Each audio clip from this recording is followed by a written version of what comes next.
Yeah, sorry guys. Again, my fault that we've been gone for a while. I've had the flu for approximately 15 weeks. I don't think you needed to give a disclaimer. I think everybody knows why there's been another pause. Yeah, I got better for about 5 days, although I don't think I actually was better. I think I just wanted to be because it was Christmas. Right, you made And yourself then better for Christmas and then you and fell then back hard into, into Victorian times. honestly, it's been like having like Victorian wasting disease. What is that?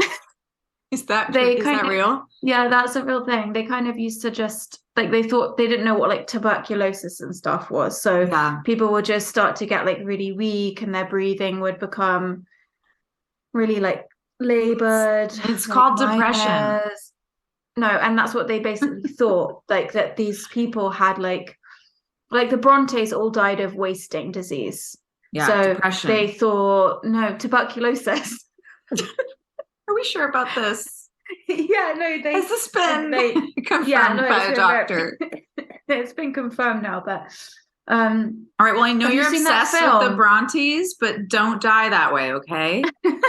No, Do you I have now pity, pity tuberculosis because you've been reading their watching too much. books Yeah, no, every day? I don't. I do not have tuberculosis, thank fucking God. But that's like a thing again, apparently, because people aren't getting like vaccinated. People are getting like tuberculosis. It's like, oh my Jesus. God. I think that one's safe to take. It's been around for a Yeah, while. that one is proven. That one is okay. What were you gonna say? Have I seen what film? Oh, Emily, the one that's about Emily Bronte. It's like this No. woman, it's a female director and writer called Frances, somebody or another. She kind of just like imagined Emily's life, I guess, how she would have wanted it to go. I gotta see that. So there's things in there that obviously aren't accurate, but it's kind of just like a little bit like the life that she wanted her to have. Yeah. Personally, I would have made it much happier if it was going to be like Yeah, that. probably the same as like the blonde Marilyn movie that just came out. Not sure Or what was horrible. going on there. There's a lot of movies we have to Or talk about. I don't know if you've been watching. yeah, yeah, I have been Yeah, I was watching a like, you few could bits, have but like redeemed her a little bit. Jesus. I think that movie got really quite badly panned, the Marilyn movie. I agreed with you. Um Like you told me this before I saw it, but I just couldn't I thought she did a really good job for what she had, but I could not understand why here and there she just fully had a Spanish accent. I was like, she had one the whole time. oh, I don't know if It was nobody, I mean, they just must have noticed, but they just let it go or I think now anyway. not to be like annoying, but I think we're in a fit like as we know, we're in this very like woke, I not know to what you're make it gonna say. about Yeah. being woke, but it's almost like Like so accepting what? and So what if embracing. she's got a Spanish accent? So what? Why This can't is she? the It's like, Spanish Marilyn. yeah, it's like, no, bitch, no, that's not. I Some know. things are just what they are. Okay. Like we can't pretend, we can't re-fucking imagine everything. I know. It's like actually no, Marilyn Monroe was a bear. She was a grizzly bear, and we're gonna be Yeah. having This is Marilyn's life as a bear. Deal with it. And if you don't oh my like god, it, there's something wrong with you. speaking of woke and whatever, I had a dog psychic communicator. You had a reading done on Um Mia? How'd it yeah. go? But I mean, it's not anything that I don't already know Right. as a partial psychic myself. And her mother. As her mother. No, there was a lot which like it was just really interesting to talk to the woman from the perspective of like there's no context for her to know any of it. There's Hmm. no public record of the dog. There's no I don't discuss like there's no anything. So it was like really weird how accurate she was about certain things. It was kind of freaky. What were the takeaways? That I've got a lot of trust building to do, which I know Really? anyway. Yeah, because she had like, well, I was in America, she was with my ex who was off the rails, Yeah. and that would have been horrible for her. Mm. And then she went to my mum's house, and she's basically just spent the last sort of 5 years like wondering where I am and what I'm doing and when I'm coming back and what's going on, which I've massively felt. And so she withdrew a lot, and she's opened up a lot now, and she's like, even in the last like month or two of me having her here, she's like very different. I think that she's really kept herself locked away and guarded because the world has been like quite scary for her.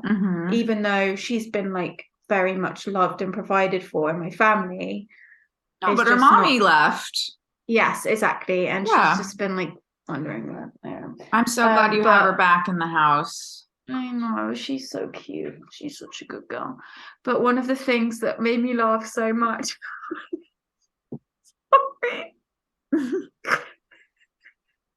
What?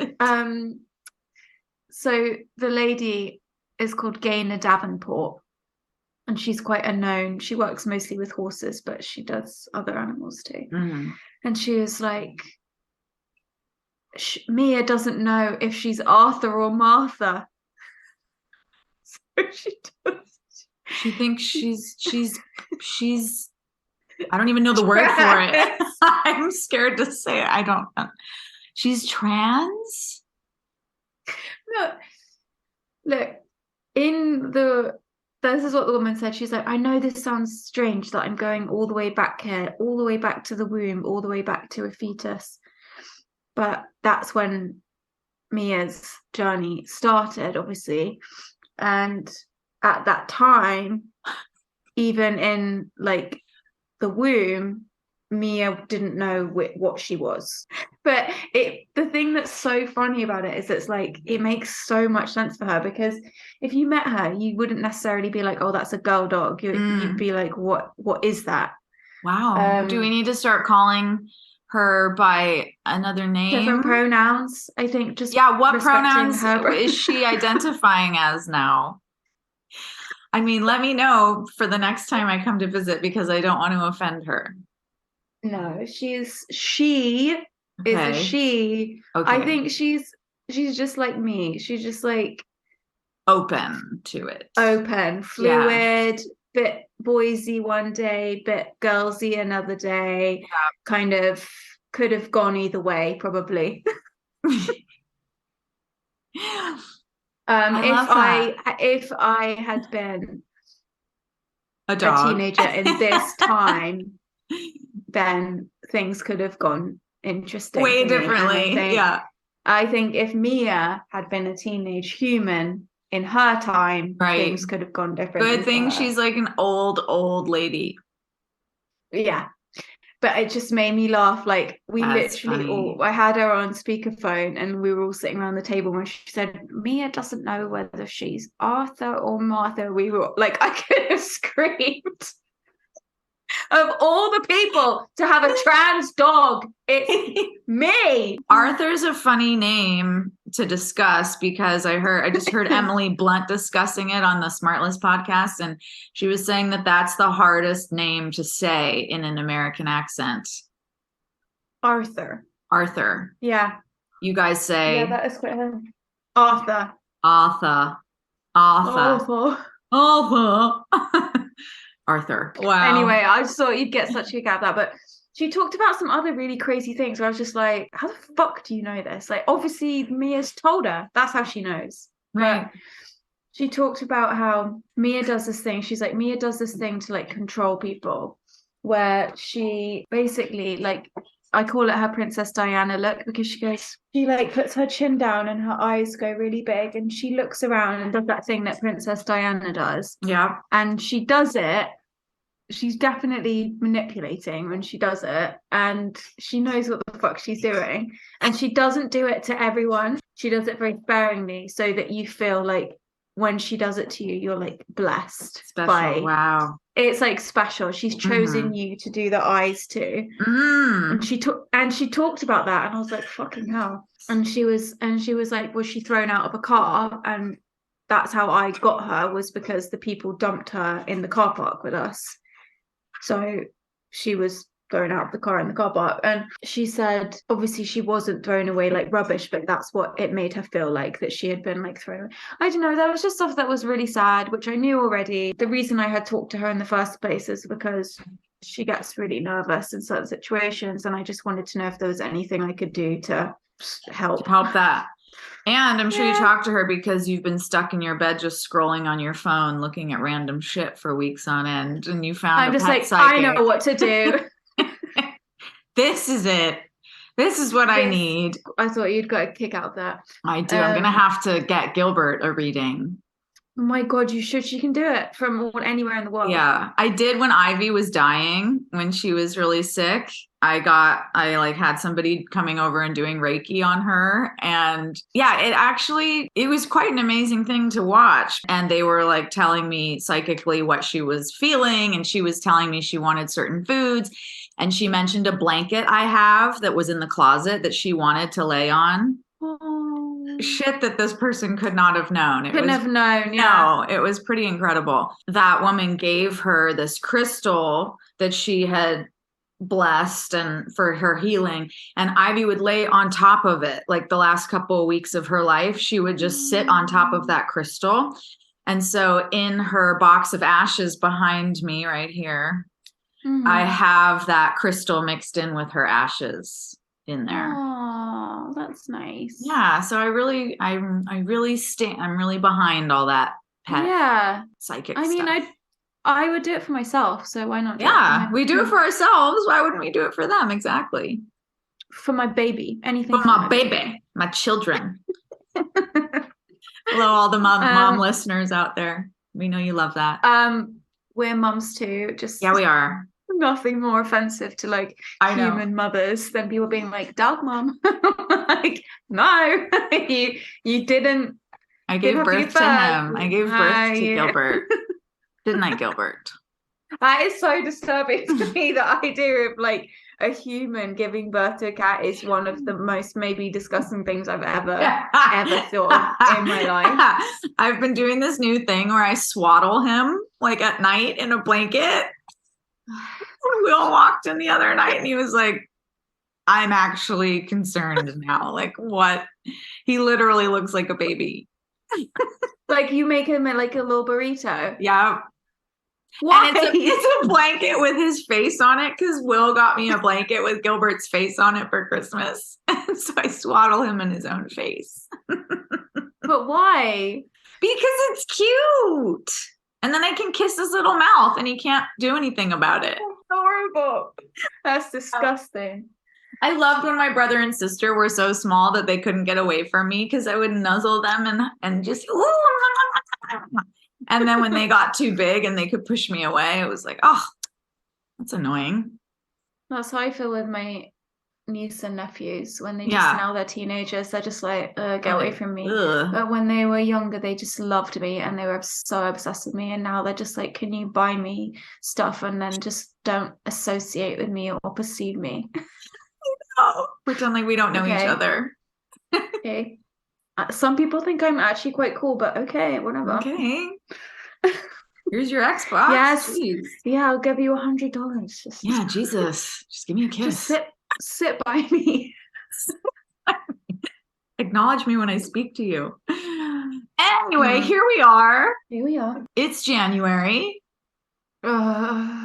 And you're coming back to life slowly. I managed to not get sick at all through the holiday. Oh, legend. But even though Will was so poorly, you managed to dodge it. Yeah. It's because your mom gave you like worms and things for dinner. I know. My mom hooked me up from the beginning. Yeah. She really did. She had me on the sickest shit. And I don't mean cool sick. I mean disgusting sick. Yeah, like Chinese herbs that gave me horrible bad breath and like all kinds of shit. But that made you really popular at school. Oh yeah, I was super popular. But now I'm just like an ox. That's how Sarah and Talia are as well. Honestly, I broke bones. I would be out of a hard cast in 2 weeks. It was crazy. They'd like meld back together in front of your eyes. Whereas I would have just been like You're the Fucking- Victorian fucking long term. I'd be dead if it was Victorian times, straight up. That fever I just had would have killed me.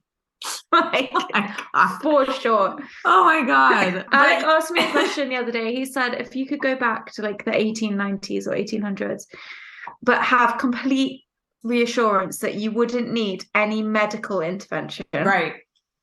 Because of None. one thing I would have don't. fucked you. No. Like, if you need, it's not even like the intervention, it's the recovery, because they didn't have antibiotics and they didn't have any of that shit. So it's like, sure, yeah, maybe you have the operation to remove the thing. Yeah. Good luck recovering. Yeah, exactly. And what the hell with anesthetic? Like, you just had to bite there's down no on a anesthetic. stick. You had Yeah, to you bite just a stick. Yeah, you just bear down and get through it. No. But I think if I could go back and take my loved ones, obviously my puppy, and none of us would have to have medical intervention, I'd go. But if not, I don't think I could do it. Me neither. No, I'm not interested in a cut on my finger killing me. I know. Or just like getting a cold in the rain and then dying. Yeah. Not wearing socks one day and you're dead. And then that's it, like game over. R.I.P. Oh my God. Wow. Well, you posted something recently about January and it really perked me up because I think it's important to touch on. We touched on it last year and listeners found it really helpful. I'm sure you're having different thoughts about it this year, but can we go to that for a second? Tell me kind of what it was that you were saying about this month of January, which is such a strange month. Well, I just think people find it quite hard. And I've never understood that. Yeah. Until recently. Here in the UK, I know it's the same everywhere. It's dark a lot longer of the day. It's very cold. The sky is grey a lot of the time. Mm-hmm. Everyone's a bit skint because Christmas, skint, for anyone who doesn't know what I mean, is like broke, doesn't have a lot of money left in the bank. There's no flowers, there's no greenery. You know, it's a very stark month. And I just think it's so, like, the contrast of all of that with the fact that it's the beginning of the new year and you're meant to be like striding into this new year, but it feels more like you're like, right. It's so like, strange that like New Year's is all about rebirth and resolution and upping your game and stepping into the new you, and then you're faced with this fucking brick wall and you're like, a month of just hardness. Struggle. Yeah. And maybe that's the point. Maybe all that struggle comes after the new energy to like give you an obstacle course or something. No thanks. Fucking hell. I've never really struggled in January as much as I have this January. But I think also the fact that I've felt so ill. You've been unwell for like 8 weeks. I think that's obviously slightly influenced my experience here. But a lot of people are dealing with that because a lot of people are in chronic pain, injury, grief, depression, whatever it is. And that lasts a long time. So that skews our perception of everything, because whenever I get sick, you just go, whoa, we literally cannot do anything we want in this life without our health. Yeah, exactly. Yeah, it can be a real shackle if you're unwell. And I think that aside, I think maybe, you know, like with so many things, the expectation of like, oh, a new year, it's going to be great, I'm going to be healthy, I'm going to do this, I'm going to do that. It's like the pressure of that, I think, can be, before you're even out the gate, can be like quite crippling. And even if you're not doing any of that stuff, I think because we are so online now, it's really easy to be like bogged down by other people's energy doing it, even if you're not the one like being like, new year, new me. It's true. Being like, okay, healthy, like we're going to be healthy. Christmas was a blowout, blah, blah, blah, the whole thing. And it's like, you're just like, ugh. It's true. It's this collective low grade stress that's caused by social media. I 1,000% blame it on social media, which I've never condemned social media. I love a lot of things about social media, but that looking at others and feeling that pressure, that invisible, it's not even real because people are just projecting what they want to be the life they want. That's kind of what people use social media for. When you are kind of like trapped inside because the weather isn't so good. I mean, here, so for instance, this week is frosty, so it's been like raining all month. It's been grey skies, rain. So you don't have any money, you're trapped inside, you're not getting any vitamin D, all of that kind of thing. It's dark when you wake up and go to work. It's dark when you get home. That's you're fucking scrolling depressing. Instagram. That is depressing. And then you see some bitch you went to school with is in fucking South Africa with her like hot boyfriend being like a fucking digital nomad or whatever they call them, and you're just like, oh, okay, well, I'm just gonna go murder myself in the closet. So true. Like, but I haven't been in England in January in like a normal way. I was here last January, but I was here on a trip for 3 months. So I was like, yeah, like I'm not gonna let anything stop me. I don't care about this. But now that it's like, no, this is January. this is your life. No, it's not a trip anymore. This is how January is. I'm like, oh fuck. Like, did you pay rent on the 1st? Yeah, exactly. God, I panicked for a second then. I was like, wait, did I? Yeah, I did. I think what I've established is that I will be leaving the country in January of every year. Oh, that's a really good idea. I'm going to be one of the bitches that you're scrolling on. Yeah, you're going to be the one you just mentioned in Africa, you bitch. I mean, me in South Africa, it's like Joburg, baby. That's funny. That's a good idea. Just not like, it doesn't it can apply to anybody. If you can't take a trip in January, like at least fill it with really joyful things. Next January, I need to be more strategic about support for that month. Yeah, that's a really good point. Yes. Yeah. I think like I always say, like if you make a plan, things are easier. Like now I know that January's in England are like rough, like okay, make plans, it sounds so silly, book a cinema ticket, go to London one weekend, go and see a castle one weekend, just something. Yes, to look forward to. Oh my God, so it doesn't just feel like a slog. Yes. I've been thinking about that a lot because, girl, it has been depressing. And I posted about that on my IG, and I basically asked people for like what their kind of survival tips were. What they say? One person just I need some. Just wrote survive. Just survive. That's it. Chocolate was one lady's thing, just munching chocolate for the whole month. Don't think that's going to work for me. Yeah, I'm not going to be able to do that one. Although I love chocolate. Do you like chocolate? I do. I love chocolate. I've gone off milk chocolate, but really, that's my favorite. Yeah, I don't like it anymore. Baking and making soups. I think that's nice. I think baking and like making nourishing food is a really good way. It is. To sort of spend like when it gets dark at 3:30. Soup makes me so happy. I love making it. I take a couple hours. I chop my veg.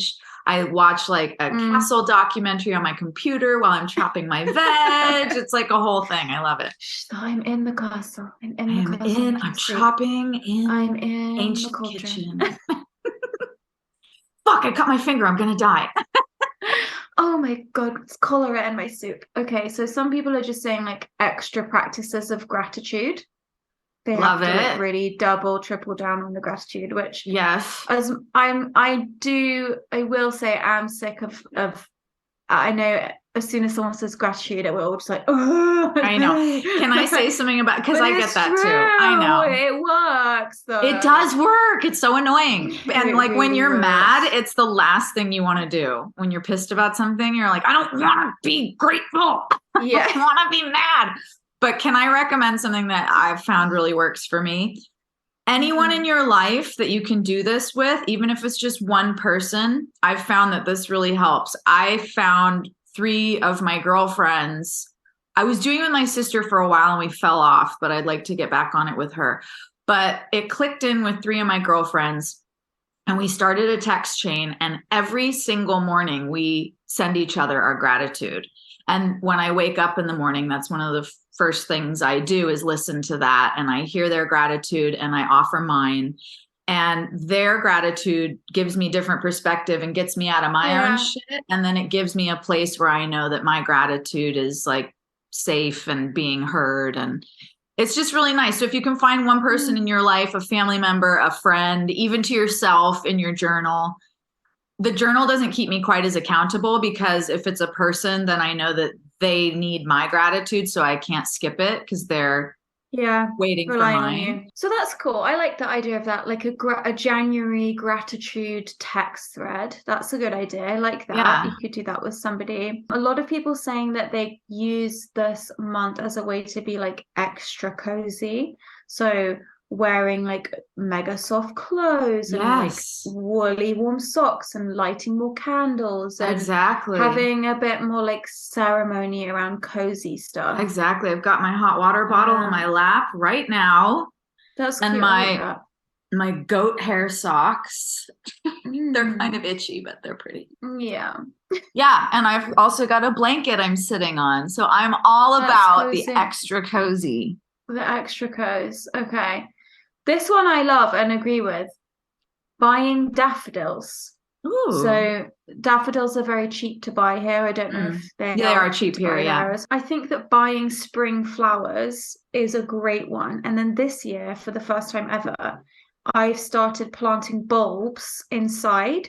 So watching the hyacinths grow from their little bulbs in my windowsill has been such a joy, and it's really fun. So I'll get like an old gravy boat or an old pot or an old cup or whatever. Yeah. And I plant them in there because it's only living in there for maybe 3 or 4 weeks. And then I go outside and I'll collect like some moss and some lichen and I'll put it on the top. And that's been I've really enjoyed that. I love watching them grow because they grow like a centimeter every day. It's very thrilling. That's really great. And then when they come out, they smell so good. So I've been doing that and I've really loved that. And where are you going to plant the bulbs? Yeah, where are you going to plant the bulbs? I was going to say. I haven't decided yet. Do you have a special spot? I have a large garden to fill, so I'm sure that we'll find a place for them. I'm so excited for your garden in the spring. That's going to be so much fun. Like, honestly. And Alex's going to landscape the shit out of it. Probably more like I will, but he'll do some digging. He'll do the dirty work.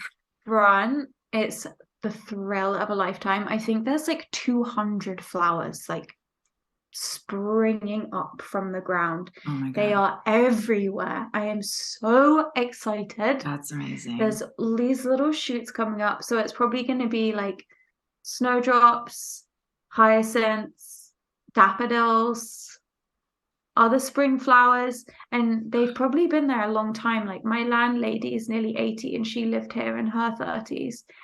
And so she planted a lot of the stuff that's in the garden. I mean, there's nothing like the English wildflowers.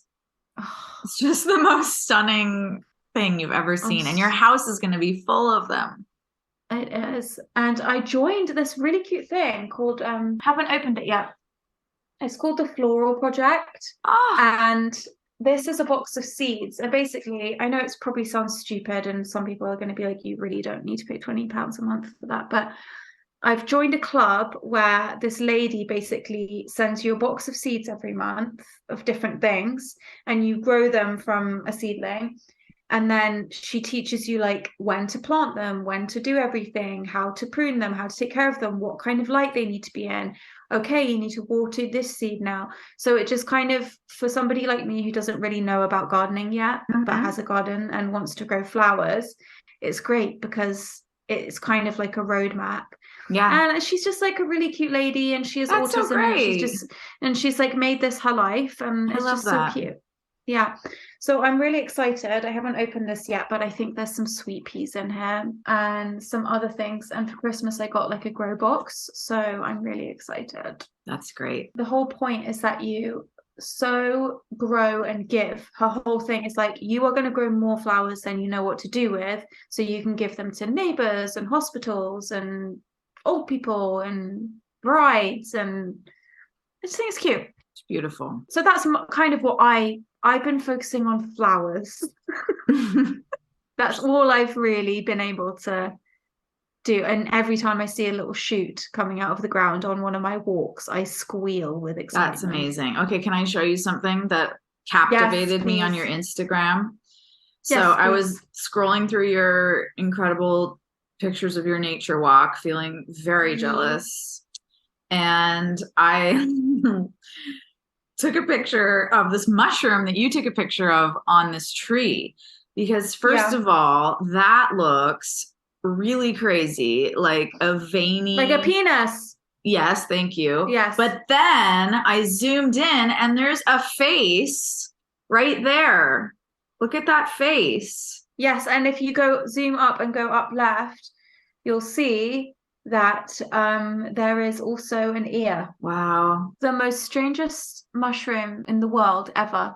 Can you eat that mushroom? Your friend Jess, who we had on the podcast, would definitely eat that mushroom. It's like both velvety and also slimy.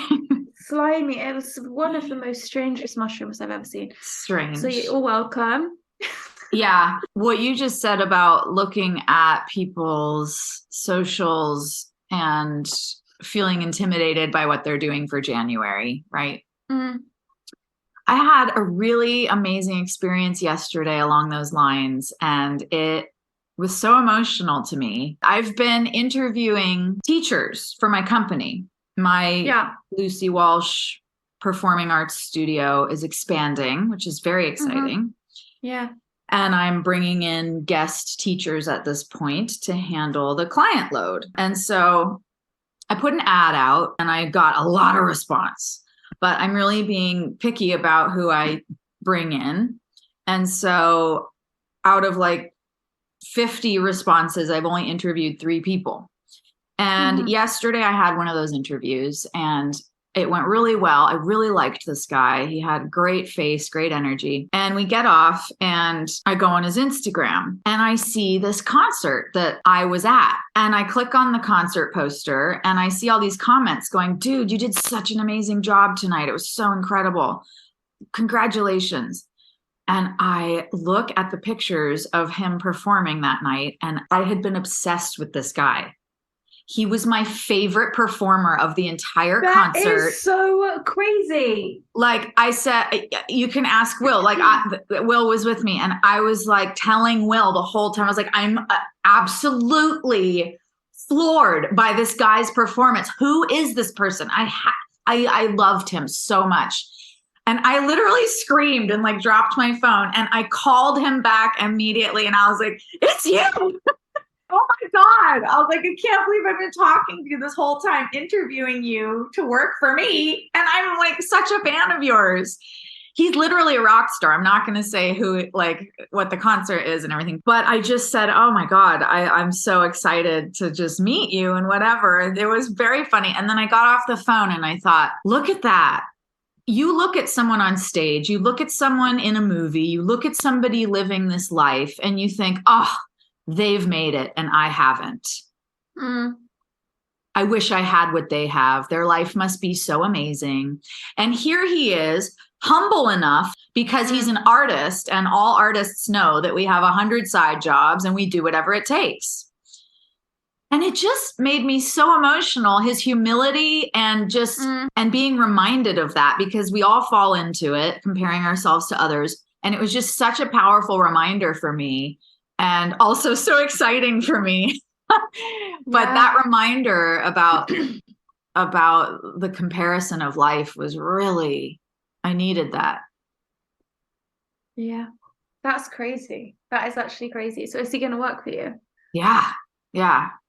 Good. So you never know what somebody has or what their life is like.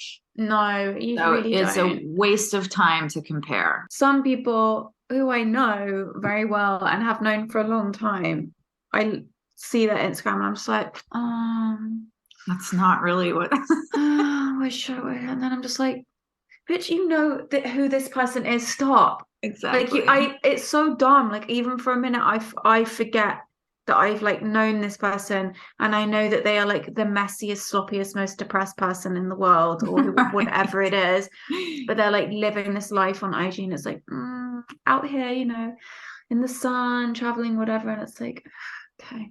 I know. but we all do it. We all do it. I'm taking part in this film about narcissism. Is this the one in New Orleans?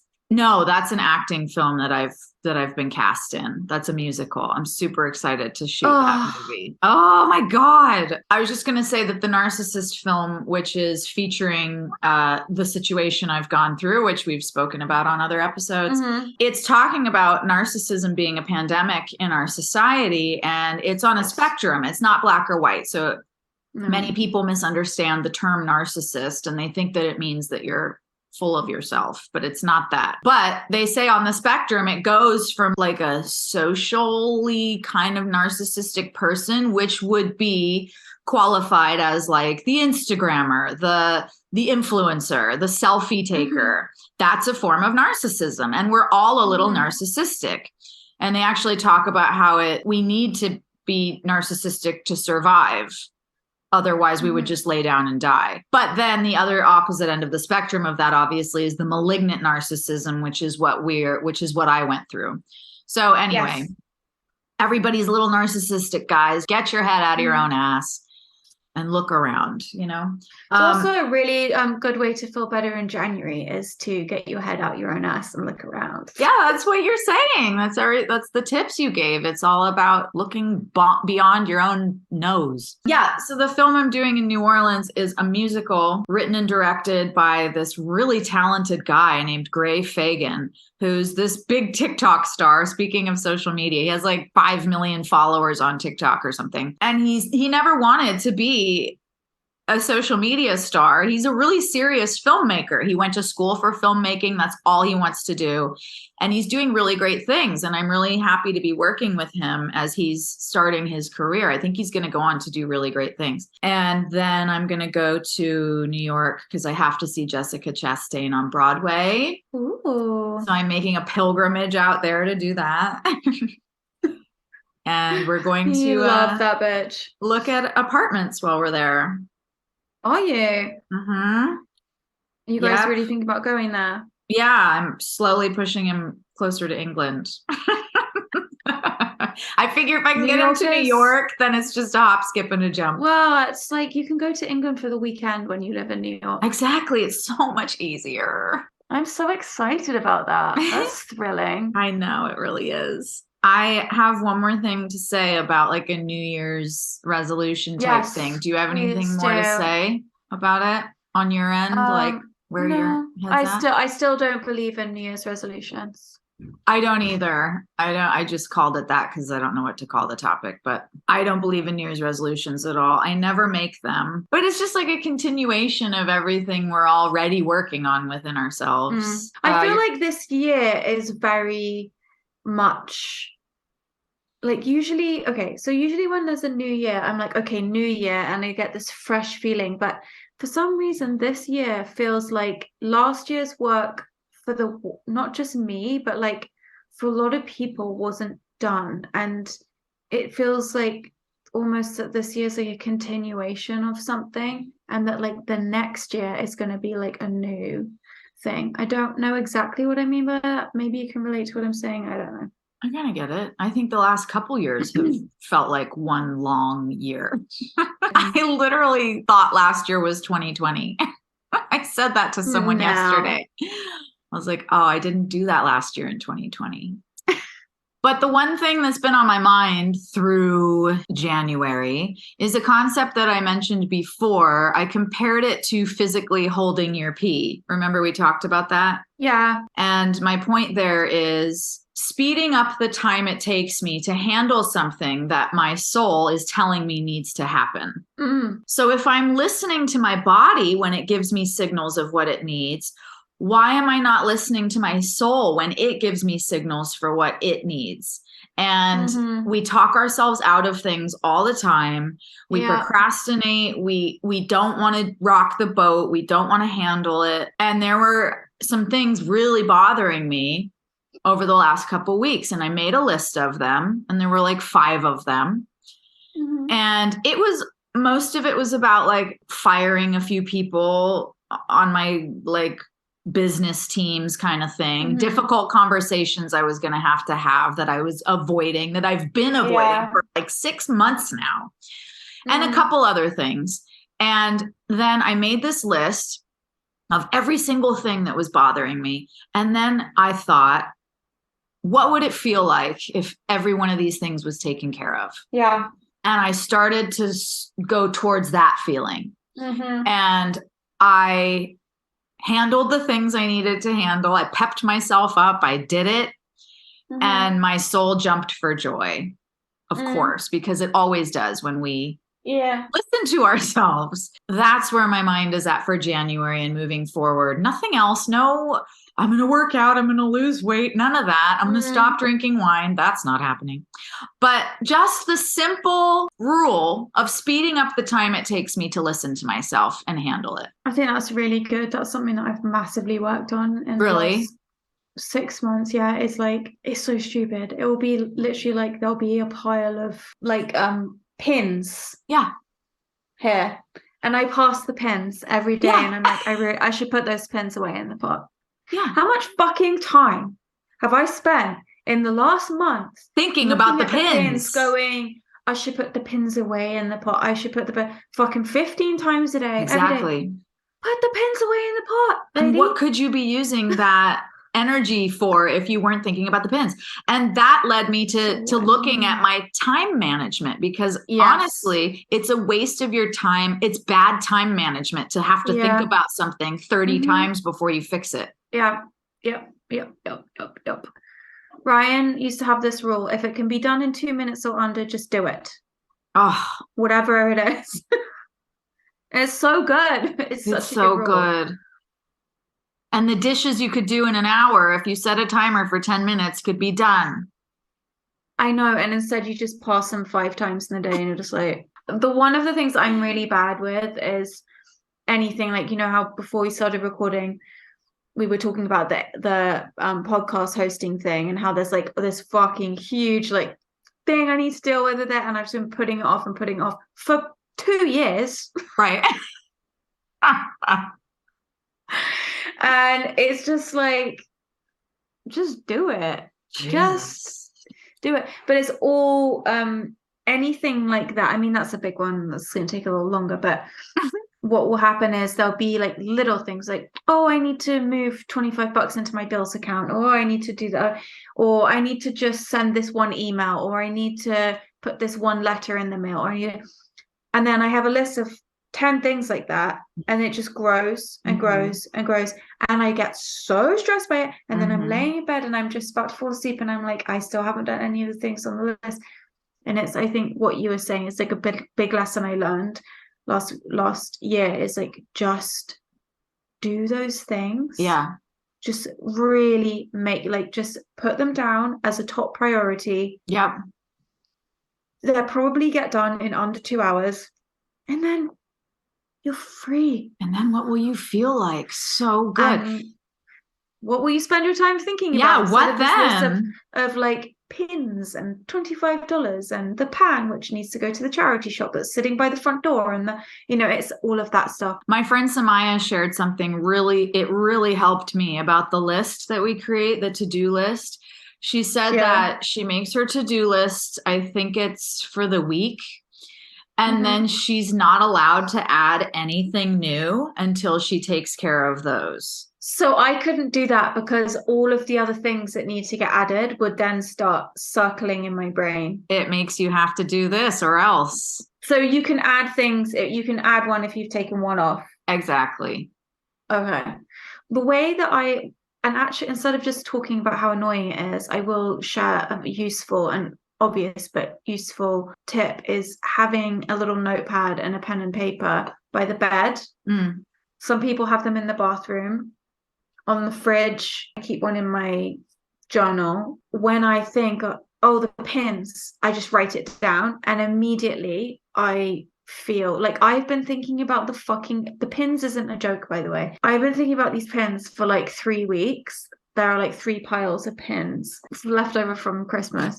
As soon as I wrote them down, I did it the next morning. But instead, I spent fucking 17 days thinking multiple times a day about the pins. Like, Jeez. Well, that is Tony Robbins, I believe it is, says that's why people don't achieve their goals is because they don't write them down. Once you put it on paper, it's separate from you and you're accountable to that piece of paper. Yeah. And it stops it swirling around in your psyche. It's like it's categorized now. And when I wake up tomorrow, but anyways, I feel you on that. And I think it's a really amazing thing to be addressing because it is a very liberating. So liberating. Oh my God. Shall we do the news? Yes. Okay. It's not wild news. It's not important news. It's Lucy and Annabelle news.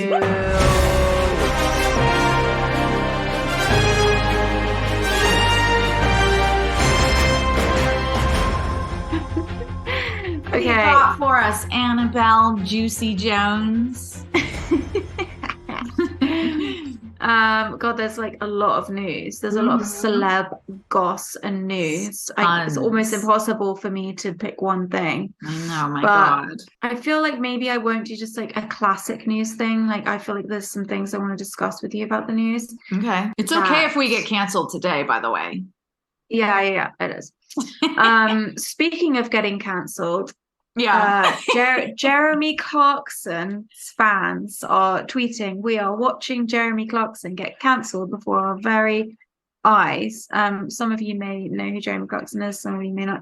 He's a TV presenter. He used to do a show called Top Gear, and then he got fired from that, I think, because he punched somebody in the face or something or other. Oh, so he's used to getting cancelled. Yeah. And he has such a great show on Prime called Clarkson's Farm. Before the pandemic, he went and he bought a farm with absolutely no knowledge of farming whatsoever. This man went and bought a huge farm, and basically it's his journey of like learning to run a farm, and he has a family that live on it that have been running the farm for different landowners for a long time. So he has some help. But great show. I think it was really good for people to like understand better what it takes to be a farmer and how difficult it is and how scary it is. And farming isn't just like fluffy lambs and growing wheat. It's like every lamb costs an amount of money, so every sick lamb that dies loses you 500 quid, and it's people don't understand those things. But so I think that was really cool that his show kind of illuminated that for people. So I'm just trying to think of good things that he's done, because he really is. Because what you're about to say is because he's a useless piece of shit, really. He's a terrible person. He's very amusing, but he's a bit of a shit. So what do you do now? Around Christmas, he did his little column that he does for, I think, the Daily Mail or the Mail Online, and he talked about, it was around the time that Harry and Meghan's documentary came out. And he basically talked about how he would like to see Meghan stripped naked and walked through the streets while being spat on and stoned, like the scene of Cersei from Game of Thrones. He said a bunch of crazy shit. Yep. And obviously everyone was like, that's too far. That's actually like too far, because obviously the knock on, it doesn't matter how much you hate Meghan or Harry or whatever you think about them or their choices, inciting violence against women. And I think it's normalizing violence against women. And I think what's really interesting about it is I think actually a lot of men do have violent feelings towards women that absolutely they have to suppress, because we're not cavemen anymore. Whereas I think instinctively we are very much still animals who want to rape and kill and steal and fight and survive. And I think, like with how the argument is like Trump opened the can of worms, it's like it kind of gives people permission to be violent. He did not set a good example. No, and he's got such a big following, and it's so many young boys, and it was one of those things where I was just like, no, Jeremy, don't. Did he apologize? He did apologize, but I mean, did his press office apologize? He apologized, and Right. he's been trying to really apologize to them. He is really good friends with Camilla and really good friends with the royals, so obviously he's coming from a place of that. And there's a big conversation in England right now of like, should the Sussexes accept his apology? He's made private and public apology, but what's interesting is that he's just being like, that Prime aren't going to renew his show. ITV have taken his other show down. I think the Daily Mail is stopping his column. Like he's just getting absolutely, like the doors are closing on him. Yeah, I don't think the royals would have wanted him to say that.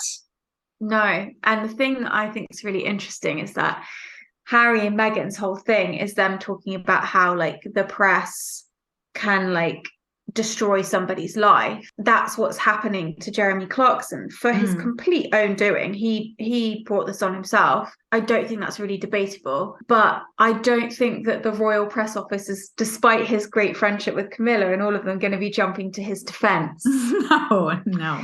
Or pulling any strings to make his life easier. So he's put himself out like a real chump on the chopping block to protect the honor of the royal family. Right. And they are going to turn their back on him so quickly. Absolutely. And you can't come to Meghan's country to run from it. Big whoopsie doopsie. Yeah. I don't know what I think. I don't know if he should be forgiven. I think he should be, if he can really comprehend that what he did was like a violence against women and inciting hatred and violence towards a woman who has literally like run for her life to another country, and that it's normalizing violence against women. I think if he really actually comprehends that and expresses that, then I think that of course he should be forgiven, but I just don't know that he really. I mean, it's not a casual thing. Like, to take the thought and the effort and the organized decision to say that publicly is so deliberate that I think it's irrelevant if he chooses to apologize or not. You can't unring that bell. No, you can't. I don't care if you regret it after. I would want to forgive him as a woman if I could see that. Right. I see what you're saying. He understood that the implications of what he said weren't just like a funny thing. But also, what about the people that published the article, and what about the editors, and what about all of those people who allowed for that to go out? There's been no conversation about them and no accountability from them, nor will there ever be, because it's the Daily Mail. So Rupert Murdoch will never be held accountable for anything he does ever, nor will any of his publications. And they'll turn on Jeremy Clarkson so quickly as well. I just think it's interesting. It's just like theatre. Yeah, it's theater. It's total theater. Yeah. Anyway, so that's my news. I just think the kind of snake eating its tail of the whole situation is quite interesting. It's fascinating to watch. I also don't believe and also in cancel Clarkson's culture. No, I don't either. That's why I'm saying I think if he really understands that but said Clarkson's Farm is actually a good show. Yeah, Will loves that show. Yeah, if you want to learn about farming, but also if you want to watch something about farming that's not Clarkson's Farm, you can also watch This Farming Life, and you can also watch Country File, which are both really good shows about farming, and they're very relaxing if you're looking for something that's relaxing. Right, and you can also watch Paris Hilton and Nicole Richie because they lived at a farm. Yeah, they really understand what it takes to be farmers. Oh my God. What's your news? Oh man, my news comes to us from Bosnia. Oh. Okay, you're never going to believe this one. I'm not. So this couple was separately having online affairs. Yes. Online, and it was with each other. Yes. And they chose to meet in person, and it was them. And they divorced after that. That is the song. Ryan loved this song. I feel like, okay, do you like pina colada? Get caught in the rain. So that song is about that. Yeah, it's about a guy I'm gonna have to that listen to it like again. is like sick of his wife or whatever, and they're sick of each other. So he puts like an ad in the paper to meet and he says, "Do you like pina coladas and getting caught in the rain?" That's the ad. And then the woman that turns up is his wife. Oh man, Right? That's yeah. what that song's about. Okay, yeah, I'll have to listen to it. It's a great movie concept. It's kind of You've Got Mail, where they were writing each other letter, emailing each other without knowing it was them, and they hated each other in real life. Yeah, I guess it's an age-old tale, ladies and gents. It's an age-old tale This of song is so good. lying and cheating coming full circle. How can you survive that? I mean, I don't know what there is to say after that.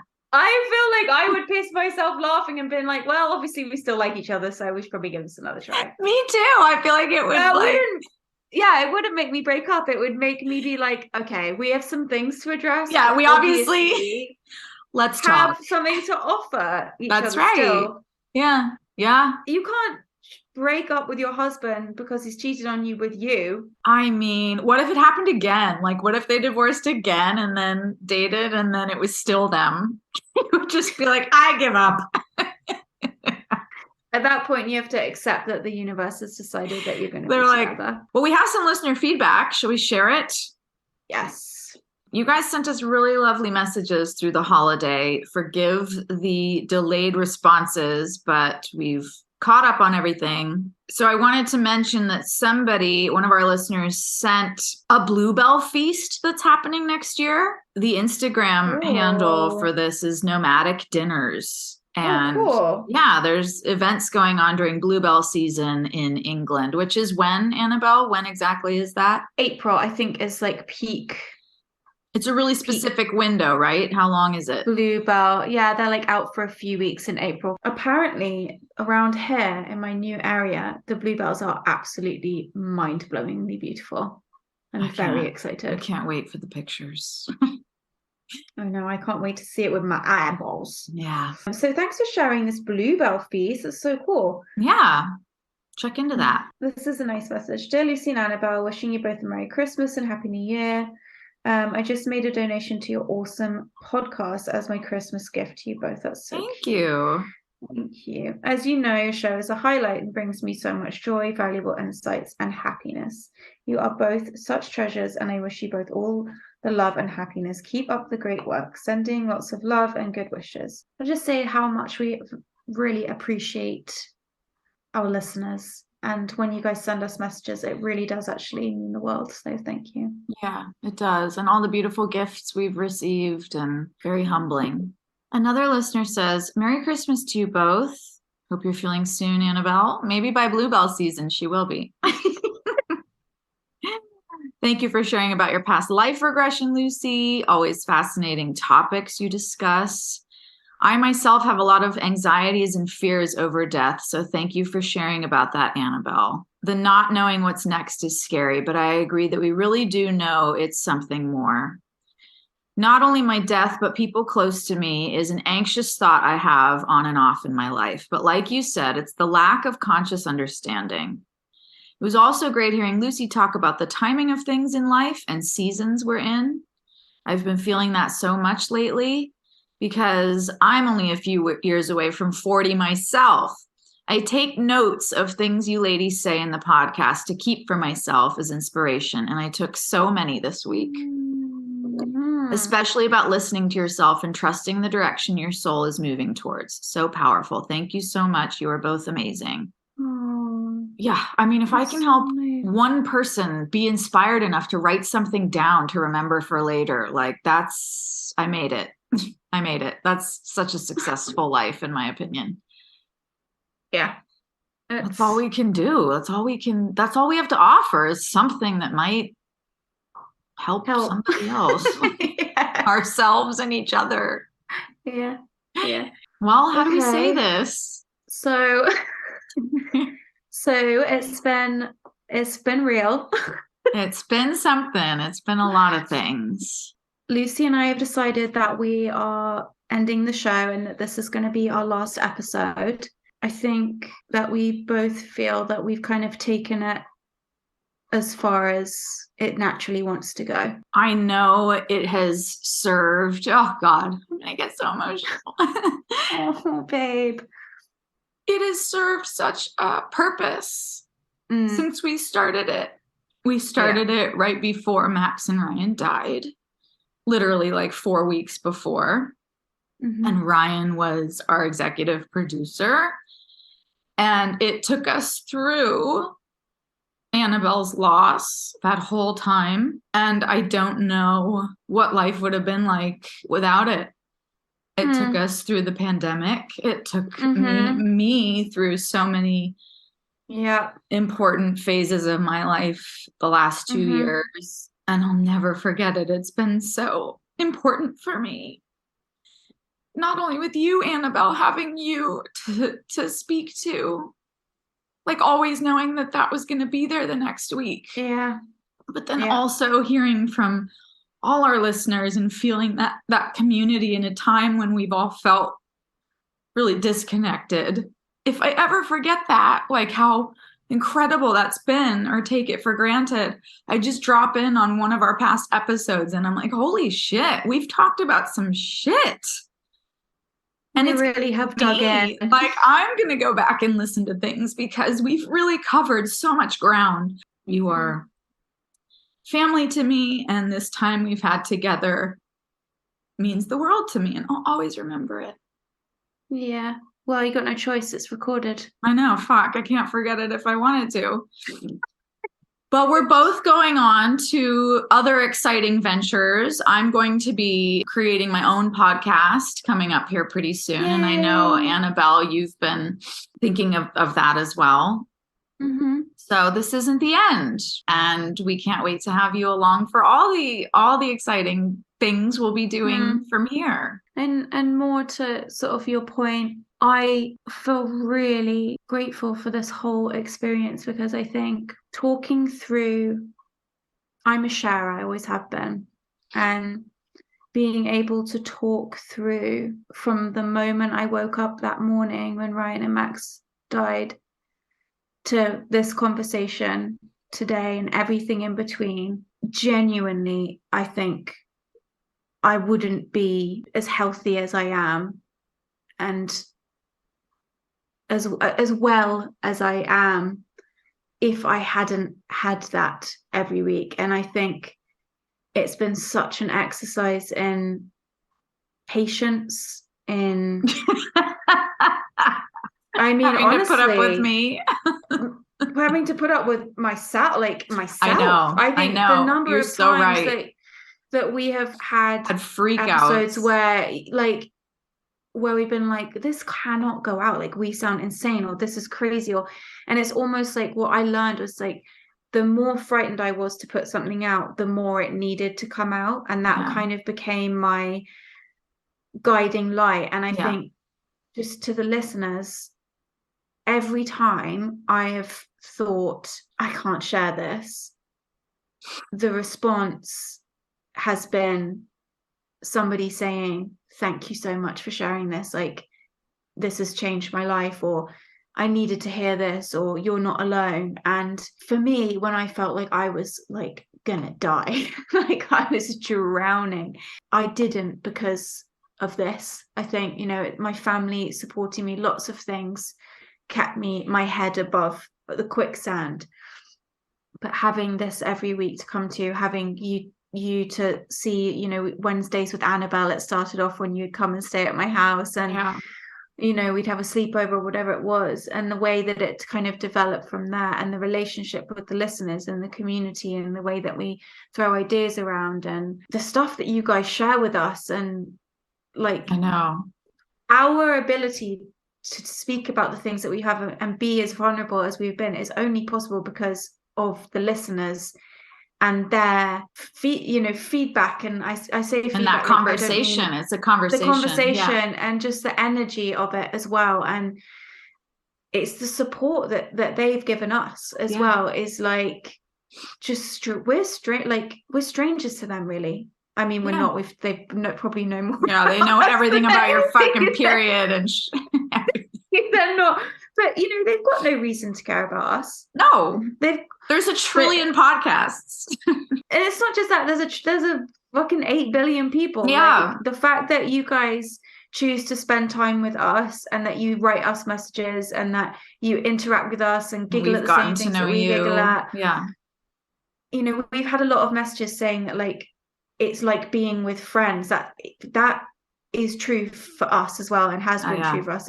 It has been like going and hanging out with friends every week. That is just such a gift. It really is. It has just been such a gift, and you guys, the listeners, have been a great gift in my life. Yeah. And I am so grateful to all of you. I just wish I could give you all a hug and a kiss and thank you, but I hope that you can feel that is energetically what I'm doing. I am so grateful, and I'll never forget it. This has just been so mad. Yeah. Times. It's been so insane sometimes. It's really taught me the power of authenticity. Yeah. At the beginning, I was so uncomfortable with being authentic. And I don't feel that way anymore. And it's helped me accept myself and love myself. Having to open up and drive Annabelle crazy when I call her having a panic attack after we record because I don't want to share what I just said. But all that was really, while you went through losing Ryan and Max, I came out of the dark ages, out of a cult and a high control group, and finding my voice through that was how I survived it. Yeah. And this was a platform where I could feel safe doing that. And it's such a powerful part of my healing. And like Annabelle said, you guys just mean the world to me because of that. And Annabelle, especially, you're just an angel in my life. And I'm always here for you. We'll always have our chats. We just won't record them. No, but maybe you'll come as a guest on my new podcast. Yeah, well, I don't know what it's about, but I'm sure. Me neither. I have some ideas, but and I want to come on as a guest for whatever you're doing, and maybe I'll model for your clothing company. Who knows? What were you going to say you're grateful for? I'm just grateful for you, Lucy. I mean, a lot of people will step away from you when you're grieving and when you're staring down the barrel of hell, and you just stood there, and you didn't flinch. And I know it wasn't easy, and I know it was scary and painful and exhausting, and I'm just really grateful for you. I really am. You have been such a good friend and such an angel as well. I'm laughing because I'm just thinking about funny things that you've done and said. I've just been like, this bitch is fucking more nuts than I am right now. I'll never forget you getting drunk and shouting at Ryan.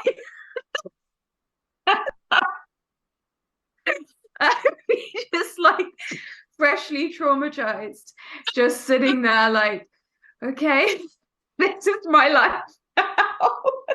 My friend is drunk. Ryan's gone. Screaming at my dead husband in our living room. So, and everything from that to just me being in pieces on the floor and just you being there. And I think, that's one of the big lessons I would say to anyone listening to this that knows somebody that's going through a loss. Just be there. You don't have to do anything else. Most of the time, you really don't.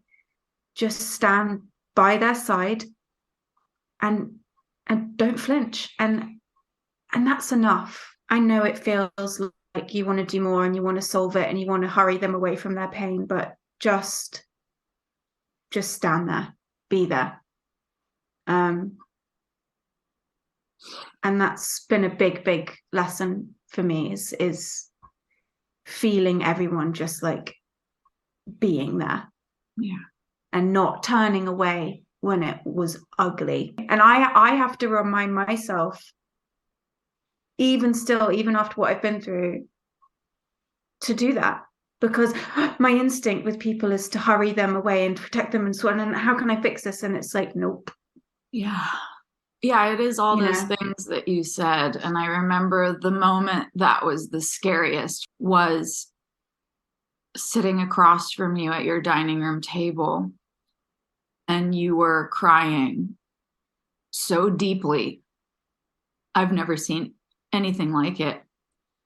And I was holding your hands across the table. You were like in a meditative state. Your eyes were closed and the tears were just streaming down your face. And it was so deep in your soul. And I just sat there and held your hands.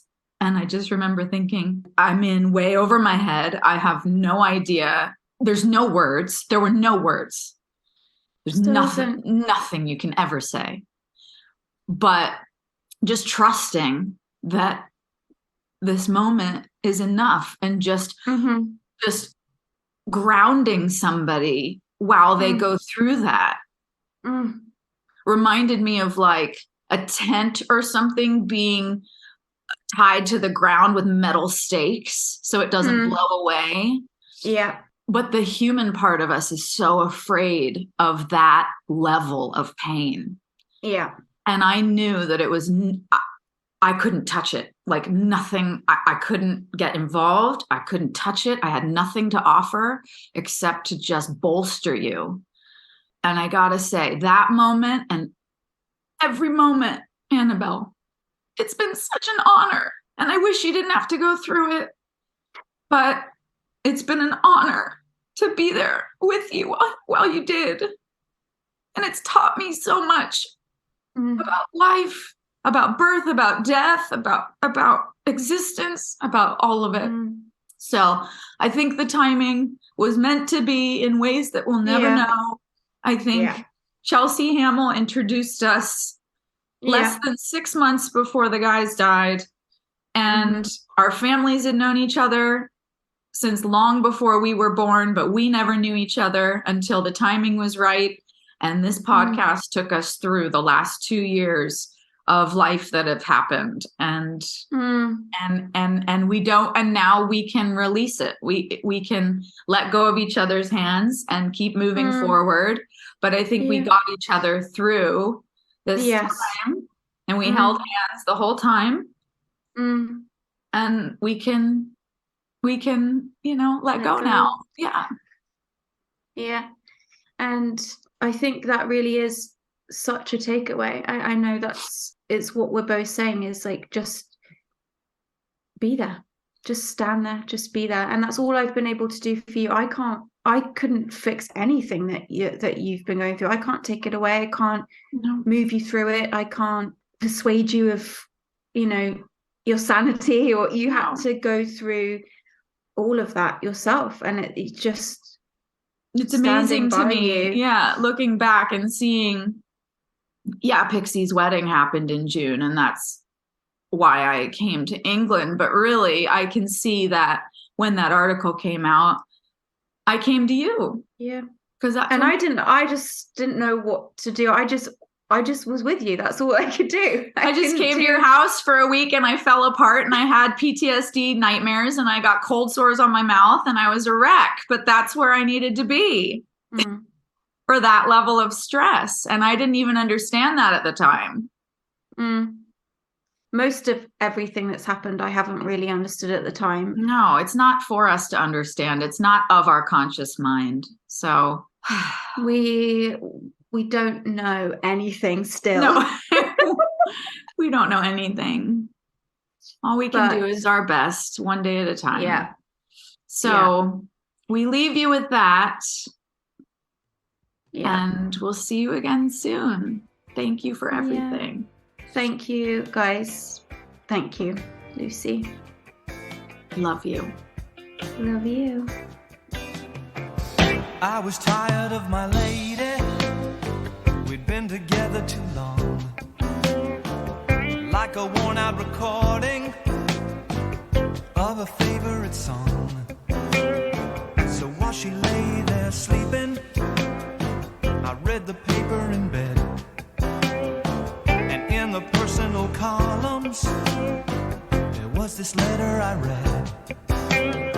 If you like pina coladas and getting caught in the rain, if you're not into yoga, if you have half a brain, if you like making love at midnight in the dunes on the Cape, then I'm the love that you've looked for. Write to me and escape.